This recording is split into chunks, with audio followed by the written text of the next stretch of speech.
Konnichiwa! Les shoujo sont plus destinés aux jeunes filles et les thèmes principaux sont romance, school life, drame. Par exemple, Sakura chasseuse de cartes, qui a été écrit et dessiné par Clamp et édité au Japon par Kodansha et en France par Pika Éditions. Les shonen sont plutôt destinés aux jeunes garçons. Les thèmes principaux des shonen sont action-aventure.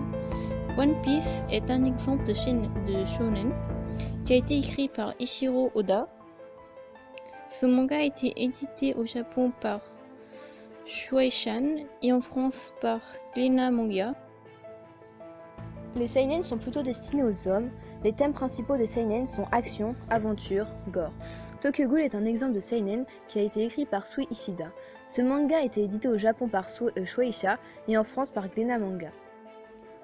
Les shosei sont plutôt destinés aux femmes. Les thèmes principaux des shosei sont, comme on dit, Skip It est un exemple de shosei qui a été écrit par Yoshiki Nakamura. Ce manga a été édité au Japon par Yaku Senshan et en France par Saka.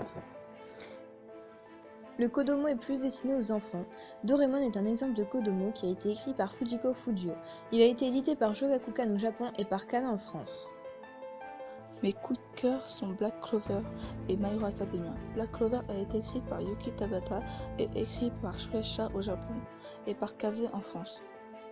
J'adore Black Clover car le personnage principal nous montre sa détermination de ne jamais abandonner ses rêves.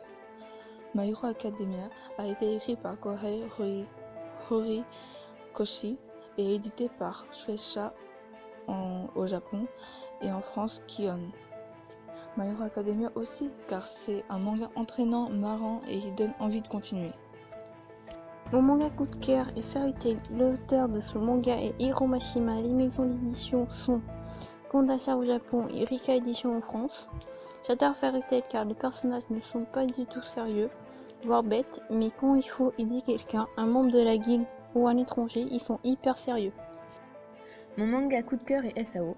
L'auteur de la plupart des tomes est Riki Kawahara. Les illustrateurs changent à chaque arc.